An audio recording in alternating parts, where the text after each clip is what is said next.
My mom canceled every wedding vendor the week before: flowers, catering, venue.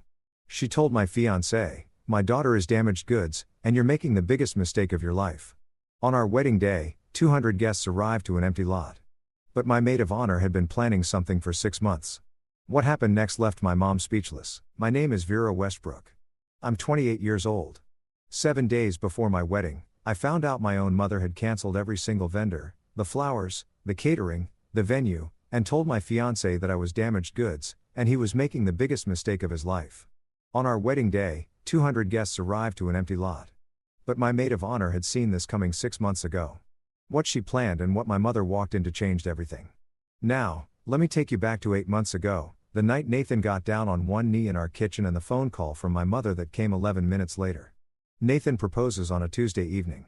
No fancy restaurant, no ring hidden in dessert. He just stands in our tiny kitchen in Ridge Hill, Georgia. Jay holding a ring he saved 7 months for and says, "I don't have a speech. I just know I want every morning to start with you." I say yes before he finishes the sentence. We sit on the kitchen floor afterward, my back against the cabinets, his arm around my shoulder, and I keep turning my hand under the light, watching the small diamond catch it. For 11 minutes, the world is exactly right. Then my phone rings. "Mom." I pick up, still smiling. "Mom." "But Nathan, just where are you having it?" No congratulations, no gasp, no. "Oh, honey, the wedding," she says. "Where's the venue?" I need to know now. I glance at Nathan. He tilts his head, listening. "We haven't decided anything yet, Mom." He literally just, "Well, you need to start deciding. These things book out a year in advance. I'll handle the calls." I should explain something. My whole life, every decision I've ever made has passed through my mother first. Which college? Like which major? Which apartment? When my father died, I was 19. She pulled me close at the funeral and whispered, "It's just us now. You're all I have." And from that day, saying no to her felt like abandoning a widow. So when I tell her we want to plan it ourselves, she goes quiet. 4 seconds. I count them. "Fine," she says. "I understand. You don't need me anymore." My chest tightens. The old guilt, the one she installed like software when I was a child, boots up instantly. "No, Mom. Of course I need you. I want you to help." I hear her exhale, satisfied. Nathan watches me from across the kitchen. He doesn't say anything, but his jaw shifts just slightly, the way it does when he's holding something back. I didn't know it then, but that phone call was the first move in a game my mother had been waiting to play. 3 months after the engagement, my mother has taken over everything. It happens gradually, the way water rises in a basement. By the time you notice, now it's already at your ankles. First, she offers to make a few calls to vendors because I'm busy teaching 3rd grade. Then she starts showing up to tastings without telling me. Then she changes my contact info on the florist's account to her own number. I wanted wildflowers, sunflowers, lavender, baby's breath, loose and messy and alive. My mother orders white roses for elegance. She says, "You'll thank me." I wanted barbecue pulled pork cornbread. Can't serve barbecue at a wedding. Vera can't serve barbecue at a wedding. Vera, people will talk. I wanted the seating chart to put Nathan's family up front. She rearranges it so her friends fill the first 4 rows. When I push back gently, the only way I know how, she cries right there in our living room, dabbing her eyes with a tissue she already had in her hand. "I'm just trying to make this beautiful for you. Your father would have wanted it this way." And I fold every time. Nathan starts spending longer hours in his workshop. He doesn't complain, but I catch him standing at his workbench sometimes, not building anything, just staring at the wall. One evening, Rachel, my maid of honor, my best friend since 8th grade, comes over for the first rehearsal dinner planning. She watches my mother rearrange the centerpiece samples I'd chosen, but replacing everyone. Rachel doesn't say anything to Diane, but later at the door, she grabs my arm. "I need you to trust me on something. Don't ask questions yet." I laugh nervously. "What do you mean?" She just squeezes my hand and leaves. I didn't understand. Not then. 2 months before the wedding, my mother invites Nathan to lunch. Just the 2 of them. She says it's to talk family things. I think it's a good sign. But Nathan comes home that afternoon and sits down across from me at the kitchen table. He folds his hands. He's careful with his words. He always is. But I can see the tension in his shoulders. "Your mother told me you had a breakdown in college." My stomach drops. She used the phrase damaged goods. I stare at him. The room tilts. She said, My daughter needs someone who can handle her. Can you really? I open my mouth, but nothing comes out because yes, after my father died. But I went through a dark stretch my sophomore year. I saw a counselor. I worked through it. It wasn't a secret, but it wasn't ammunition either. My mother turned it into ammunition. What did you say? I whisper. Nathan looks at me steadily. I said, I don't see damage. I see someone who survived you. Something cracks open in my chest. Not pain, something warmer. She left after that, he says. Didn't finish her iced tea. 20 minutes later, my phone rings. Mom. Nathan disrespected me at lunch. Mom, he's isolating you from your family, Vera. That's what men like him do. Carpenters, blue collar, no ambition. He builds furniture with his hands. Mom, your father was an accountant. Dad is gone. Silence, then very quietly. Don't you dare throw that at me. She hangs up. I sit in the kitchen holding my phone, caught between two versions of the truth. My mother's where she's protecting me and the real one where she's trying to make sure I never leave. I didn't know it yet, but this was only the first step in her plan. The rumors start small. 6 weeks before the wedding, I walk into Patty's hair salon on Main Street for my regular trim. Patty, who's done my hair since I was 14, sits me down and leans close to the mirror. Honey, are you okay?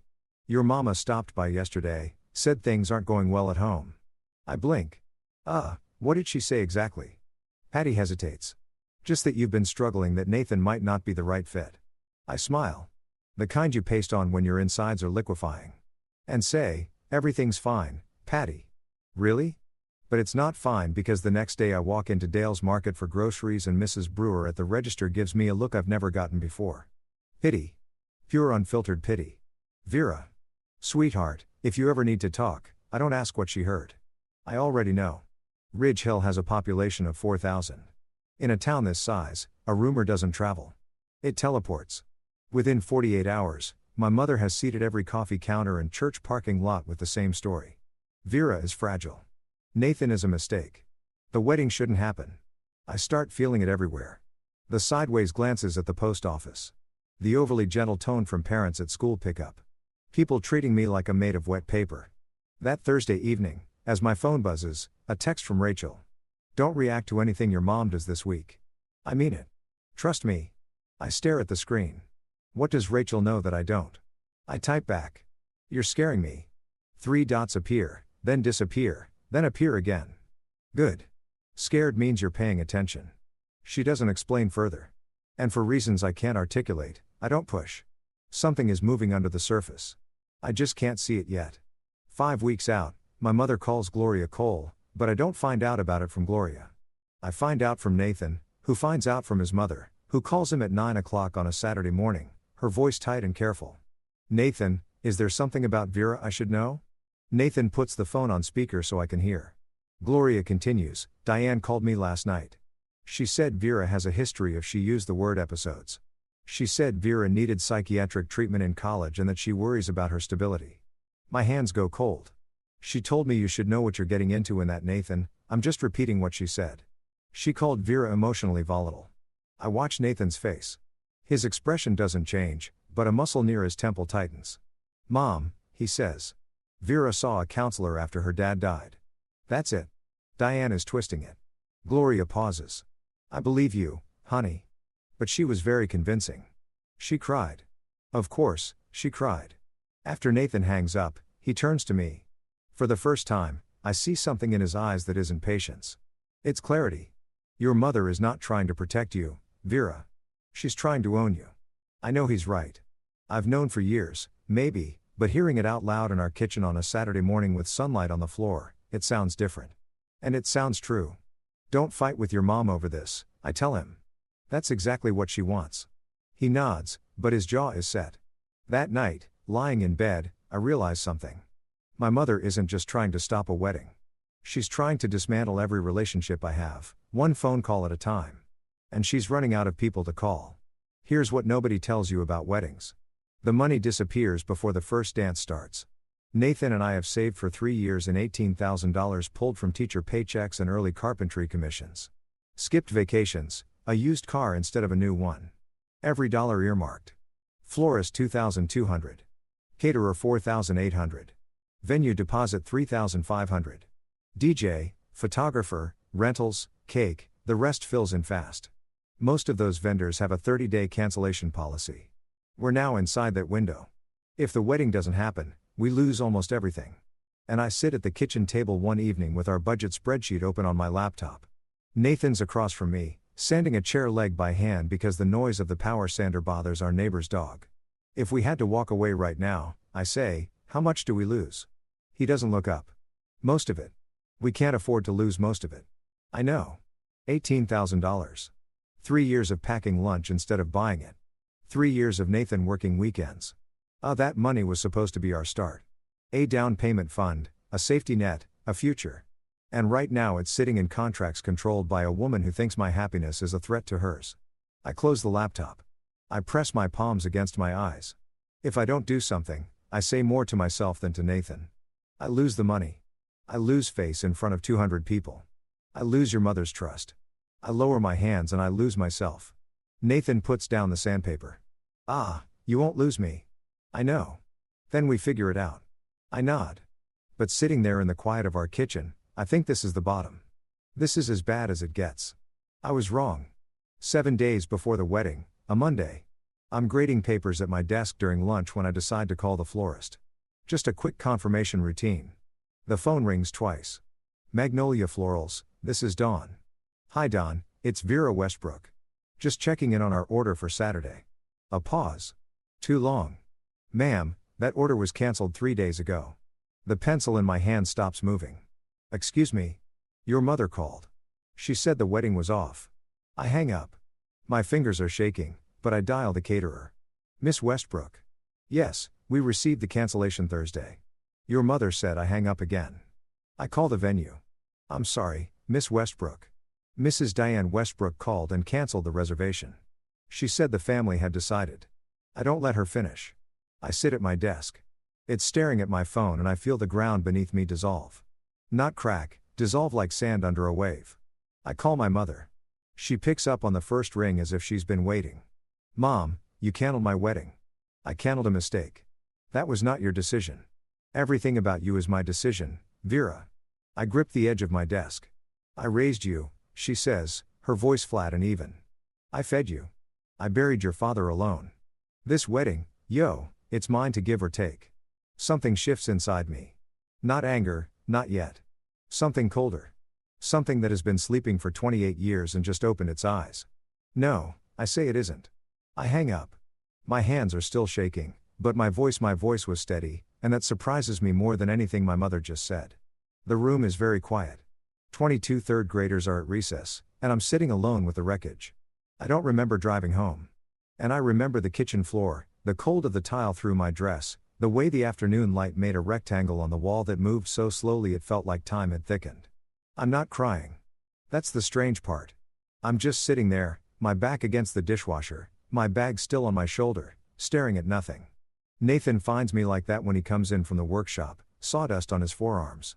He looks at me and doesn't ask what happened yet, and he just sits down next to me on the floor close enough that our shoulders touch. 10 minutes pass, maybe 15. The refrigerator hums. She canceled everything, I say finally. Every vendor, all of them. He doesn't flinch. When? 3 days ago. Behind my back. His hand finds mine. His palm is rough and warm. She told me this morning it was hers to give or take. I say the wedding. Our wedding. She said it belongs to her. Nathan is quiet for a moment. Yes. Then we'll figure this out. 7 days, Nathan. No florist, no caterer, no venue, no money for replacements. I know. My mother wants me to fail. The sentence sits in the room like a living thing. The first time I've ever said it out loud. Nathan pulls out his phone. I'm calling Rachel. He dials. Rachel picks up. Nathan gives her the short version. Vendors canceled. Diane responsible. 7 days. Rachel listens. I can hear the silence on her end, not the silence of shock. Hook call.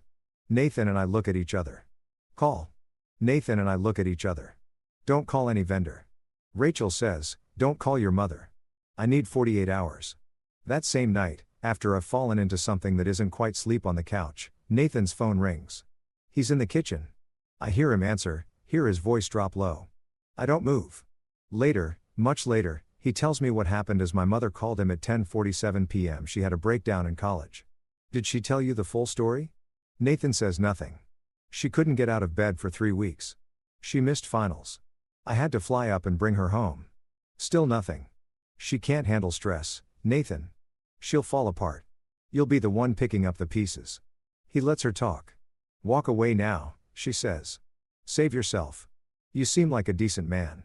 Don't let her ruin your life. Nathan reaches across the counter and taps a button on his phone. Record. Georgia is a one-party consent state. He knows this because his buddy Marcus told him once after a contractor tried to cheat him on a job. Is that everything, Diane? He says calmly. I'm trying to help you. Noted. He hangs up. He saves the file. He doesn't tell me that night. He can see I'm barely holding together and one more blow might crack the foundation. The next morning, he drives to Rachel's apartment before work. He hands her his phone, the recording queued up. Rachel listens. Her face doesn't change. When it ends, she looks at Nathan and says, "This is exactly what I needed." Nathan asks, "What are you planning, Rachel?" She taps the phone against her palm. "Insurance?" He waits. "The kind your mother-in-law can't cancel." She doesn't elaborate. And Nathan, because he's Nathan, trusts her the same way I do, completely. And Rachel told me to wait 48 hours. Those were the longest 48 hours of my life. But I didn't know yet that she had been preparing for this moment for 6 months, 5 days before the wedding. Rachel shows up at our door carrying a manila folder thick enough to prop open a window. She sits at our kitchen table, the same table where Nathan proposed, where I learned about the cancellations, where every turning point of this year has happened, and opens the folder. I need to tell you something," she says. "And I need you to let me finish before you react." I nod. "The day your mom volunteered to handle the wedding 6 months ago, I started making backup plans." I stare at her. 6 months? Do you remember your college graduation? I do. My mother arrived 40 minutes late, started an argument with my roommate's parents over parking and spent the reception telling everyone that my education degree was a waste and I should have gone into business. I cried in the bathroom. Rachel held my hair back. I made a promise to myself that day. Rachel says she would never ruin another milestone for you. She pulls out a printed contract. Elmwood Garden Estate, a private garden property 12 minutes from downtown Ridge Hill, owned by a woman named June Whitfield, a friend of Rachel's from event planning. Though the contract is signed, Rachel's name dated 6 months ago. A $2,000 deposit. Rachel's own money.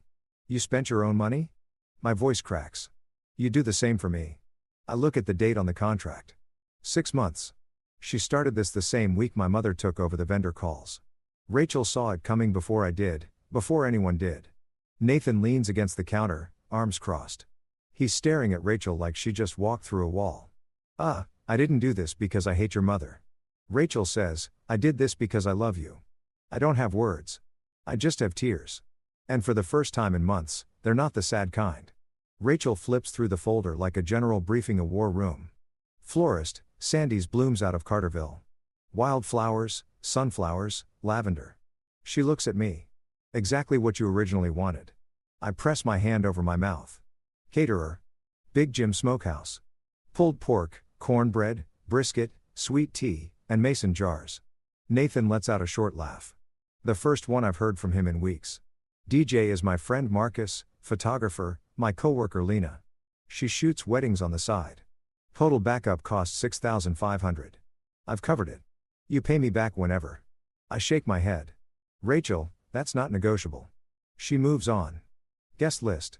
I pulled the original list you shared with me when you first got engaged before your mother took over communications. At 200 names, phone numbers, emails. I have a separate contact database for every single one. She explains the plan. The morning of the wedding, she'll send a mass text and make personal calls to the 15 most important guests. Nathan's family, my Uncle Tom, closest friends. The message, venue has been upgraded, new address, arrive by 300 p.m. She'll frame it as a surprise. And my mother, I ask. Rachel meets my eyes. She gets the original address. Only the original address. The room goes quiet. I also called someone else, Rachel says, her voice careful now. Maggie Coulter, WRDG-TV. The news local interest piece. Best friend saves wedding, a community love story. Maggie doesn't know the details about your mom. She just knows it's a feel-good segment. I hesitate. A camera crew feels like a step I can't take back. Rachel reads my face. You don't have to decide now. But Vera, your mother put this on Facebook. Yee, she made it public first. This is just the truth catching up. Part of me feels guilty. The other part, the part my mother had been silencing for 28 years. Feels something I haven't felt in a long time. Relief. I don't sleep that night. I lie in bed, Nathan breathing slow and steady beside me. And I run the film of my life backward. Every birthday my mother made about herself, the year she announced her hip surgery at my sweet 16. The every achievement she diminished. Teaching is nice, but it's not a career. Every boyfriend she drove away before Nathan, calling each one not good enough until I believed I was the problem. And my father. The last thing he ever said to me, 3 days before the heart attack, standing at the kitchen sink in the house I grew up in. Don't let anyone shrink you, Vera. Not even me. I didn't understand then. I think I do now. At 6 a.m., I call Rachel. Let's do it. You're sure? I'm sure. Good. I'll activate everything today. I hang up and make one more call. Uncle Tom, my father's younger brother, retired Army, manages a warehouse in the next town over. He's been in my life since birth, but keeps his distance from my mother's orbit. Smart man. Uncle Tom, I need to ask you something. Shoot. Will you walk me down the aisle? The line goes quiet. I hear him clear his throat. When he speaks, his voice is rough. Your daddy would be so proud, Vera. I press the phone to my chest after we hang up. I sit on the edge of the bed and breathe. Here is what I do not do. I do not call my mother. I do not explain. I do not beg. I do not negotiate. For the first time in 28 years, I choose silence. Not the silence of submission. The silence of someone who has finally decided 4 days until the wedding and my mother still thinks she's won. I have thought about it a lot since then. Why my mother did what she did. Was it hate? Was it fear? Was it something broken inside her that couldn't stand to see me whole? I still don't have a perfect answer, but I'm curious. If you found out your own mother had canceled your entire wedding, what would you do? Would you confront her? Would you go silent like I did? Would you do something else entirely? Tell me in the comments. I'd really like to know. And now back to 4 days before the wedding. 4 days before the wedding, a Thursday. I'm standing in the hallway outside my classroom at Ridge Hill Elementary, refilling my water bottle at the fountain when I hear her voice. Not on the phone this time, in person, in my building. I'm here to check on my daughter. I look up. My mother is standing at the end of the hallway, speaking to the front desk volunteer loud enough for every open classroom door to hear. She's been unstable. I'm worried she'll have another episode. Mrs. Patterson, the 5th grade teacher, steps into her doorway. Mr. Gaines, the custodian, freezes mid-sweep. 2 parents waiting for a pickup conference turn to stare. My face goes white. I can feel it drain. Blood leaving like someone pulled a plug. I walk toward her. Steady steps. My sneakers squeak on the linoleum. Mom, this is my workplace. Please leave. She pivots to face me and her expression shifts. Hurt, wounded, trembling chin. It gently but firmly. Ma'am, I'll need to gently but firmly. Ma'am, I'll need to ask you to step outside. My mother looks around the hallway at the staring faces, the half-open doors, and squares her shoulders. You'll see, she says, walking toward the exit. Everyone will see. The door closes behind her. The hallway slowly unstiffens. As Mr. Gaines resumes sweeping, Mrs. Patterson gives me a small helpless shrug. Then a hand touches my elbow. Mrs. Daniels, 62, taught at this school for 30 years, reading glasses on a beaded chain. She leans close. Honey, my mother was the same. Don't let her win. 5 words from a near stranger. And they hold me up for the rest of the day. 2 days before the wedding or the rehearsal dinner at Gloria Cole's house, a cozy ranch-style home with a wraparound porch and string lights Nathan hung last summer. About 30 people, Nathan's family, a few close friends, Rachel, Uncle Tom, fried chicken, potato salad, Gloria's famous sweet potato pie. The mood is warm, nervous, hopeful. My mother was not invited. She comes anyway. I hear her car door at 7:15 p.m. She walks up the porch steps carrying a bottle of wine and a smile that doesn't reach her eyes. Gay Gloria opens the door startled. Diane, we weren't expecting. I'm the mother of the bride. She steps inside. The living room goes quiet. Nathan's cousin Denise sets down his fork. Uncle Tom straightens in his chair by the window. My mother pours herself a glass of wine, her own bottle, and raises it. I'd like to make a toast. Nobody stops her. That's how she operates. She counts on politeness. I just hope Nathan knows what he's signing up for. A murmur. This marriage lasts longer than her. This marriage lasts longer than her attention span. The room is a held breath. Gloria stands. Her voice is iron wrapped in velvet. Diane, that's enough. My mother takes a sip, sets the glass down, looks around the room at 30 faces staring back at her. I said what I said. She walks out. The screen door slaps shut behind her. I'm silence. Then Nathan's hand finds mine under the table. He squeezes. I squeeze back. Gloria crosses the room and bends down next to my chair. Her eyes are wet. She whispers, I'm sorry I ever doubted you. And then quieter, you are welcome in this family, Vera. Always. One day before the wedding, Friday evening, I'm folding napkins at Rachel's apartment. She insisted I stay the night so Diane can't reach me when my phone buzzes. A screenshot from my coworker Jenny. Yes, it's a Facebook post. My mother's account. Please pray for my daughter. She's rushing into a marriage against medical advice. I've done everything I can. A mother's heart is broken. Against medical advice. I read it 3 times. Each time the words rearrange themselves into something uglier. There is no medical advice. There is no doctor who said don't get married. My mother invented a medical crisis and posted it to 800 people in a town where everyone knows everyone's middle name. My hands are shaking. Rachel looks over, reads the screenshot, and her expression doesn't change. She's past shock. She's in operational mode. I saw it 20 minutes ago. She says 800 people. Rachel, I know. She's telling the whole town I'm mentally ill. Rachel takes the phone from my hand. Not roughly. Like a nurse removing something that's hurting a patient. Don't respond. Tomorrow, the truth will speak for itself. Nathan calls from our house. He saw it, too. I'll drive over. Stay. I say I'm okay.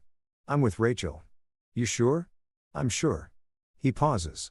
No more screens tonight, Vera. I agree. Rachel takes my phone and puts it in a kitchen drawer. She makes chamomile tea. We sit on her couch, not talking much, just breathing in the same room.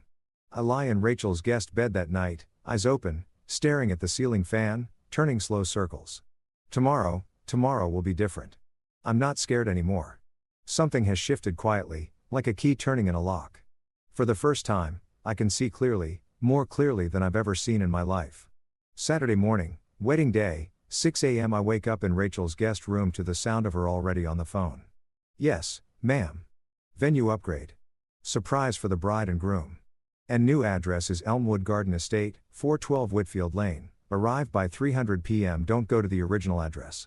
She's pacing her living room in sweatpants and a headset. A printed spreadsheet in her hand with 200 names, each one highlighted in yellow, green, or red. Yellow mass text sent. Green confirmed. Red needs a personal call. By 8 a.m., she's made 15 calls. Gloria Cole confirmed. Uncle Tom confirmed. Nathan's cousin Danny, his Aunt Margaret, the Hendersons from next door, my coworker Jenny, Mrs. Daniels. Confirmed. Confirmed. Confirmed. By 10 a.m. 197 out of 200 guests have confirmed the new location. 3 can't attend. 1 has a sick child. 2 are traveling. None are related to my mother's sabotage. 1 person is not on the contact list at all. Diane Westbrook receives no text, no call, no new address. As far as she knows, the wedding is at the original venue, the one she canceled. The empty lot. At noon, I put on my dress in Rachel's bedroom. It's simple, ivory, tea-length, lace sleeves. I bought it at a consignment shop in Atlanta. $60. My mother called it second-hand embarrassment. I call it mine. Uncle Tom arrives at 1:30 p.m. He's wearing a gray suit, polished shoes, eyes already red. He sees me and stops in the doorway. Lord Vera, you look like your daddy on his wedding day, stubborn and beautiful. Rachel checks her watch, checks her list. Looks at me. Ready? I smooth my dress. I take a breath. I've been ready for 28 years. For the first time, my wedding feels like mine. Elmwood Garden Estate sits at the end of a gravel lane lined with pecan trees. There's a white wooden gate, open wide. Beyond it, a rolling lawn edged with wildflower beds, sunflowers, lavender, baby's breath. The flowers I chose. The flowers my mother erased. Rachel brought them back. Fairy lights are strung between 2 ancient live oaks as swaying just enough to make the light shimmer. Wooden chairs line a center aisle. Chairs Nathan built himself over the last year. One every weekend stacked in his workshop where I thought he was just staying busy. He was building our wedding without me knowing. The barbecue pit is already going. Big Jim himself in his denim apron tends the smoker. Pulled pork, cornbread, sweet tea, and mason jars just like I dreamed. Guests start arriving at 2:30. They step through the gate and stop. At almost every one of them stops. Some press their hands to their chests. Some laugh in disbelief. Mrs. Henderson whispers to her husband, "This is better than the original." Gloria Cole walks in, sees the wild flowers, sees the hand-built chairs, sees the fairy lights catching the Georgia afternoon sun. She finds me near the garden trellis and wraps her arms around me. Tight, real, this is what your wedding was always supposed to look like. Maggie Coulter from WRDG-TV arrives quietly with her cameraman. They set up off to the side, unobtrusive, professional. Rachel briefs them. A heartwarming story about friendship and community. That's all they need to know for now. Old Mrs. Freeman, my neighbor since childhood, 81 years old, Sunday hat and all, finds me and takes both my hands. "Your daddy is watching, sweetheart." I know it. I believe her. 200 chairs, 197 guests, and the only person missing is the one who tried to make sure none of this would exist. 3 o'clock. The afternoon light turns gold. Uncle Tom takes my arm at the end of the aisle. His grip is firm, military firm, but his hand is trembling. Slow steps, he murmurs. "Make it count." The music starts. Not a grand orchestral piece, just a guitar. Rachel's friend Caleb sitting on a stool under the live oak and playing a finger-picked version of the song Nathan and I danced to on our first date in his workshop. Sawdust still on the floor. I step forward. 200 faces turn. Some are smiling. Some are already crying. Gloria Cole holds a tissue to her nose. Mrs. Daniels nods at me from the third row.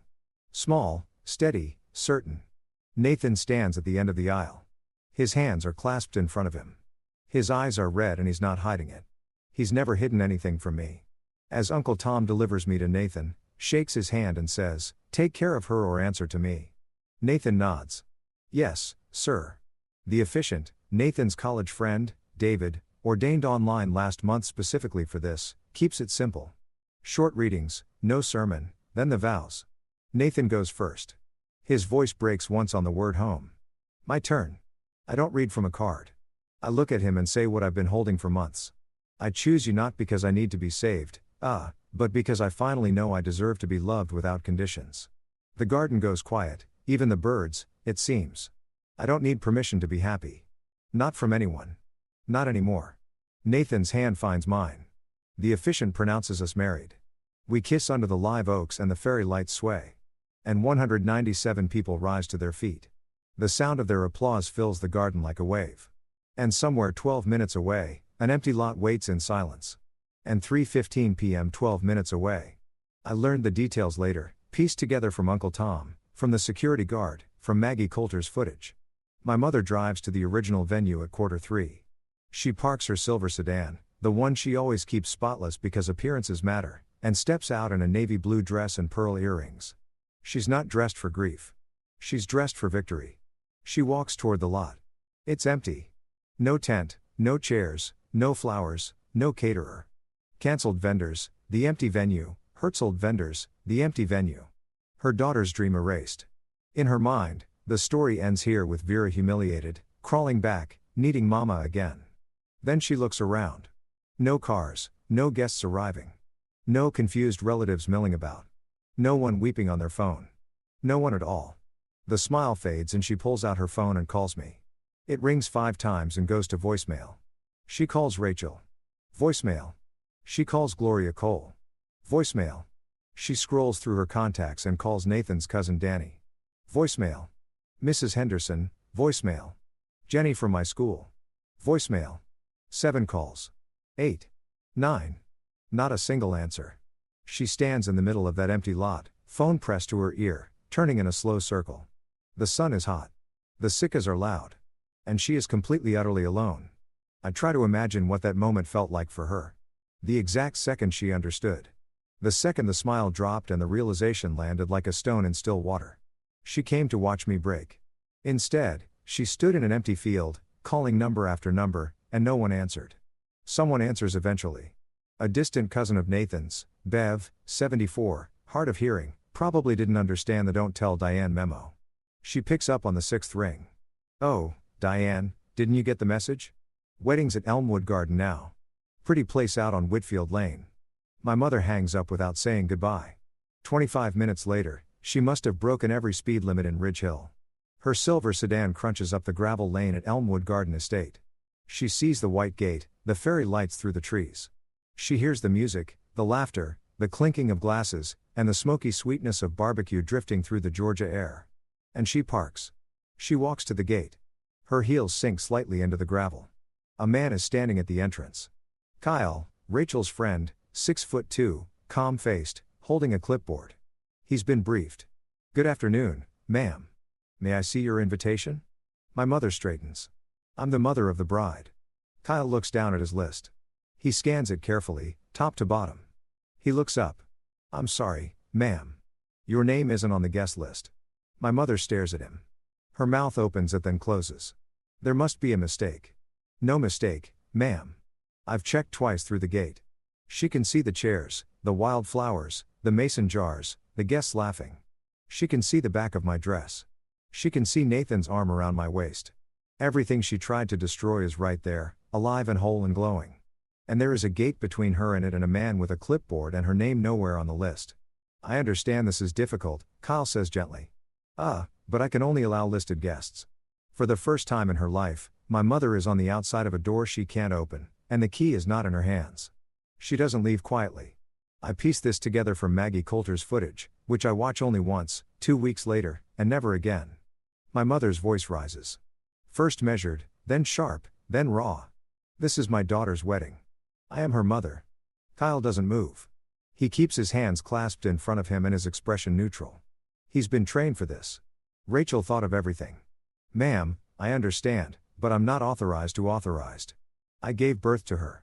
Several guests near the gate turn their heads. Nathan's Aunt Margaret whispers something to the person next to her.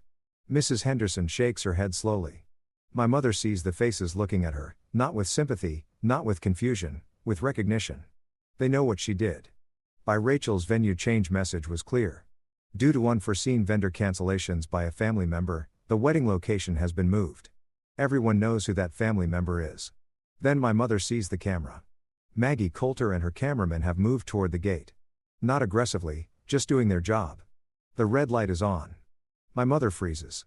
The tears, the ones she can summon on command, stop.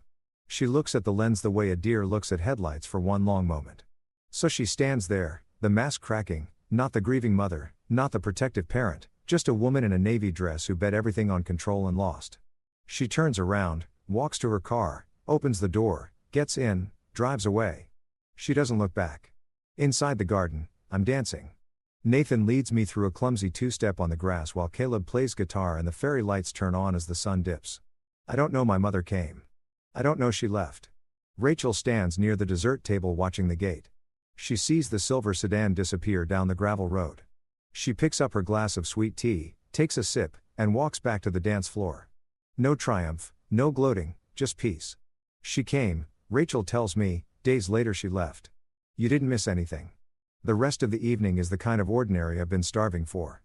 Paper plates loaded with pulled pork, sweet tea refilled 3 times. Nathan's 7-year-old nephew Thumb Brady chasing fireflies across the lawn while his grandmother yells at him to watch the flower beds. We cut the cake. 2 tiers, buttercream frosting, a small cluster of wild flowers on top. I made the topper myself. 2 tiny wooden figures Nathan carved last month. He thought I didn't notice the wood shavings on his workbench. I noticed. Gloria stands up to speak. She's not a woman who enjoys public attention. So when she clears her throat and the garden goes quiet, it means something. I'm not a speech person, she says.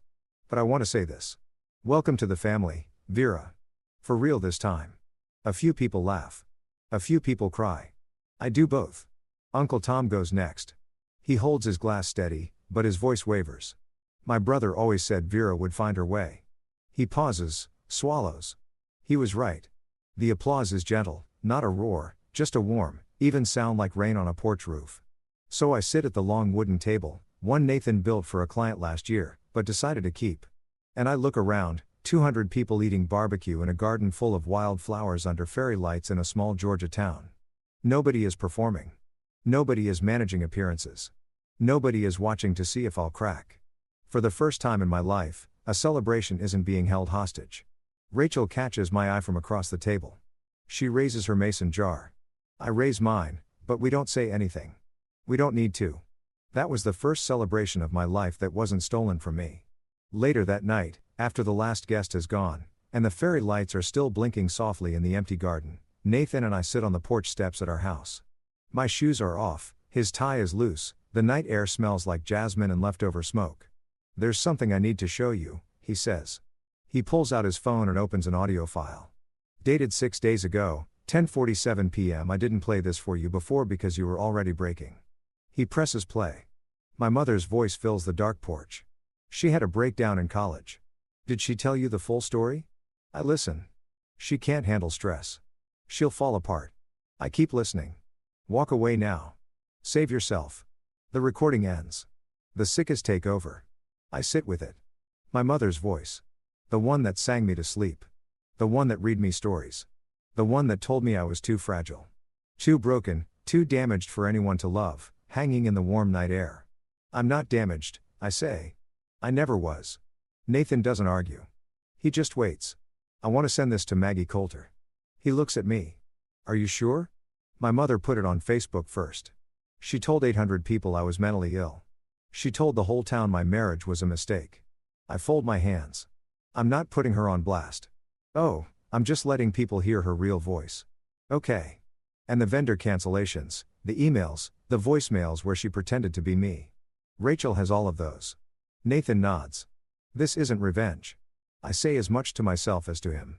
This is just the truth. Without her editing it, he puts his arm around me. The porch light flickers.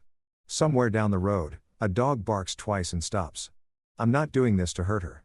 I am doing this so she can never rewrite the story. The next morning, Sunday, I sit at the kitchen table with a blank sheet of paper and a pen, not an email, not a text, a letter, handwritten, because some things should cost effort. I write 3 drafts before I get it right. The first is too angry. The second is too kind. The third is honest. Mom, I love you. I need you to know that first because the rest of this letter will be hard to read. You canceled my wedding. You told my fiancé I was damaged goods. You told the town I was mentally ill. You told his mother I was unstable.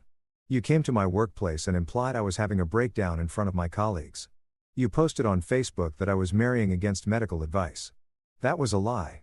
I don't hate you for any of this, but I can't pretend it didn't happen. I think you're afraid. I think you've been afraid since Dad died. Afraid of being alone. Afraid of losing control.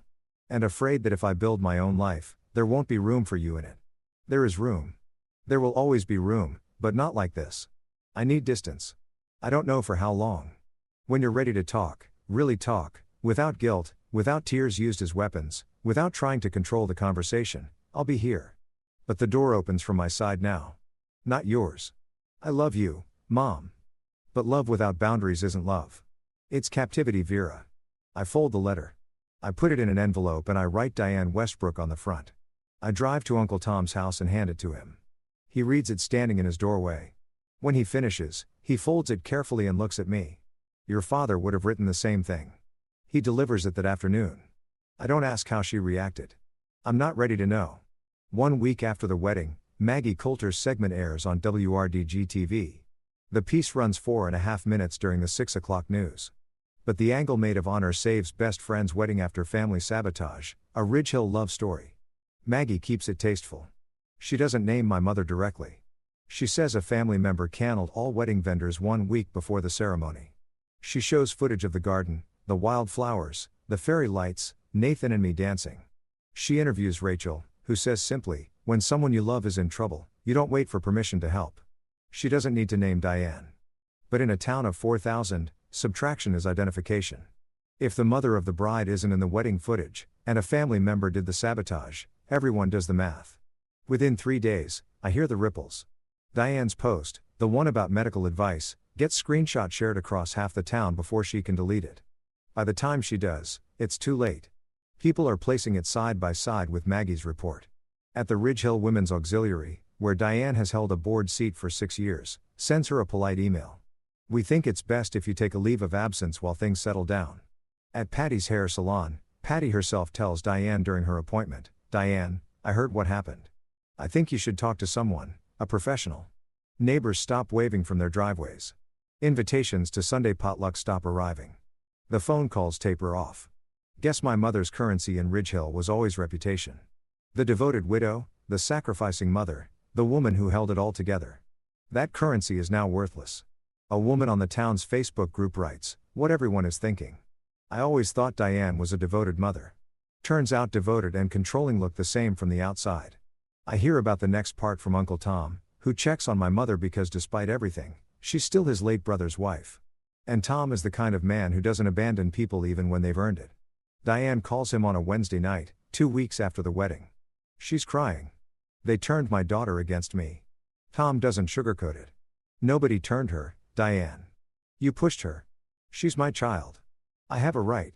You have a right to love her. You don't have a right to own her." She hangs up on him, calls back 20 minutes later, calmer, trying a different angle. "Guy, Rachel manipulated the whole thing. She poisoned Vera against me. Rachel saved a wedding you tried to destroy." Silence. Tom tells me she calls a few of her old friends from the women's auxiliary. She tells them she's been pushed out by her daughter and her daughter's controlling best friend. The narrative is familiar. Diane, the victim. Diane, the misunderstood martyr. But this time, nobody buys it. Everyone saw the Facebook post. Everyone watched Maggie's report. Us need help. Real help, not sympathy. Tom need help. Real help, not sympathy. Tom drives by Diane's house one evening and sees the lights on in the kitchen. Through the window, she's sitting alone at the table looking at an old photo album. Her wedding album, her and my father. Young, smiling, unbroken. He tells me this carefully like he's not sure I want to hear it. I listen. I hope she gets help. I say I mean it. Not because I've forgiven her, because I know what it looks like when someone is drowning and too proud to call for a life vest. I tell Tom if she agrees to see a therapist, I'll go to one session of family counseling with her. That's my offer. It's not forgiveness. It's a condition. And it's the most generous thing I can give right now. The money sorts itself out mostly. Then Nathan and I contact the original vendors, the ones my mother canned by impersonating me. We bring the receipts, the emails where Diane signed as Vera Westbrook, the voicemails where she used my name. The florist and the caterer both review the evidence and agree. We didn't authorize the cancellation. Don at Magnolia Florals refunds $2,200. The caterer returns $4,800. That apostrophe S $7,000 back. Not everything, but enough to breathe. The venue, Ridge Hill Community Pavilion, has a stricter policy. No refund past 30 days, but the manager, after hearing the story and seeing the voicemails, offers a credit toward a future event. Nathan says, "We'll use it for a first anniversary party." I laugh for the first time in a while. We pay Rachel back the $6,500 within 2 months. She resists. "Consider it a wedding gift," she says. I wire it anyway. Some debts aren't about money, they're about respect, as something unexpected comes from the wedding itself. 3 guests who saw the hand-built chairs and tables Nathan made for the reception reach out to him the following week. Custom furniture orders, a dining set for the Hendersons, a rocking chair for old Mrs. Freeman, a bookshelf for Maggie Coulter's producer. Nathan's workshop, which had been struggling for steady clients, suddenly has a 3-month wait list. I don't file charges against my mother. I don't sue for damages. And I consider it briefly, but I'm a 28-year-old teacher in a small town, and she's my mother. The legal system isn't built for this kind of wound. But I keep everything. Every voicemail, every email, every screenshot filed neatly in a folder Rachel labeled just in case. We didn't get rich. We didn't get even. We just got free. 3 months later, our house is small. 2 bedrooms, 1 bathroom, a porch that needs repainting. Nathan says he'll get to it in spring. And I believe him because the man finishes everything he starts. I go back to teaching. The 3rd graders don't know anything about what happened, and that's exactly how I want it. They care about multiplication tables and who gets to feed the class hamster. It's the most grounding thing in my life. Mrs. Daniels, the teacher who whispered, "Don't let her win." In the hallway that day starts leaving a cupcake on my desk every Friday. She never mentions why. I never ask. Gloria Cole and I have dinner together every other Sunday. She's teaching me to make peach cobbler. The Cole family recipe handwritten on an index card so old the ink is fading. Last Sunday, she handed me the original card. "It's yours now," she said. Family recipe goes to family. I taped it inside our kitchen cabinet next to a photo of Nathan and me at Elmwood. I haven't spoken to my mother directly. Uncle Tom is the bridge. He tells me she started seeing a therapist, went twice, quit. I went back, quit again, then went back a third time. She's trying, Tom says on the phone one evening. Slowly. Slowly is fine, I tell him. I'm not going anywhere. I mean it. The door I described in my letter, the one that opens from my side, is still there. I check on it sometimes in my mind. The way you check on a plant you're not sure will survive the winter. I don't need my mother to be perfect. I just need her to stop pretending I'm broken. That's the minimum. And for the first time, I'm not afraid to hold it. I want to say something to you directly, not as a character in a story. As me, Vera, I didn't tell you all of this so you'd hate my mother. She's a woman in pain. She lost her husband too young and she never learned the difference between holding on and holding hostage. Her fear is real. Her grief is real. But her pain doesn't give her the right to destroy my life. And yours doesn't either, whoever yours is. But if you have someone in your life, a mother, a father, a sibling, a partner who uses love like a leash, who makes you feel guilty for being whole, who punishes you for growing, I want you to hear me. You are not ungrateful for wanting air. You are not selfish for saying no. You are not a bad daughter or a bad son for building a life that doesn't orbit their anxiety.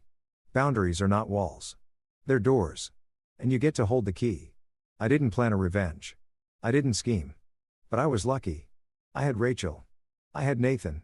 I had Uncle Tom and Gloria and Mrs. Daniels and 200 people who showed up at a backup garden on a Saturday in Georgia because someone sent them a text that said, "Trust me." If you don't have a Rachel, if there's no one in your corner right now, then be your own Rachel. Make a plan, not a plan for revenge, a plan for your future. A plan that protects the version of yourself, your mother or father or whoever is trying to erase. You deserve to exist without permission. I know because I spent 28 years waiting for permission. And the day I stopped asking was the day my life actually began. I've asked myself so many times since then if Rachel hadn't made that backup plan, what would have happened? Would I have been strong enough to stand on my own? Honestly, I'm not sure. So, I want to ask you, do you have a Rachel in your life? Someone who protects you before you even know you need protecting? Or are you someone's Rachel? The one holding the backup plan together while they fall apart? Tell me in the comments. I'd really love to hear your story. Now, let me tell you how this ends. 6 months after the wedding, I come home from school on a Tuesday afternoon. There's a piece of mail on the porch, not in the mailbox. On the porch, hand-delivered. A cream-colored envelope with no return address, my name written in handwriting I'd recognize in the dark. As I open it, standing in the doorway, no letter inside, no words, just a single pressed wild flower. A black-eyed Susan flattened and dried between 2 sheets of wax paper. I hold it for a long time. A wild flower. The flower I chose for my wedding. The flower my mother replaced with white roses. The flower Rachel brought back. I don't know if it's an apology. I don't know if it's a goodbye. I don't know if she pressed it from her own garden or bought it somewhere or picked it from the roadside ditch out on Route 12 where black-eyed Susans grow wild every summer. I don't call her. I'm not ready. Maybe she's not ready either. I carry the flower inside and place it on the bookshelf, leaning against our wedding photo. Nathan and me under the live oaks, fairy lights in the background, wild flowers everywhere. My mother didn't say anything. And maybe that's the kindest thing she's done in years. Nathan comes in from the workshop, sawdust on his forearms. He sees me standing at the bookshelf. "You okay?" "Yeah." I turn around. "I'm good." Through the kitchen window, the late afternoon sun pours across the backyard. I can hear the rhythm of Nathan's table saw starting up again. The neighbor's dog barking. A mockingbird somewhere in the pecan tree. My name is Vera Westbrook Cole. I'm 29 now and for the first time, my life is mine.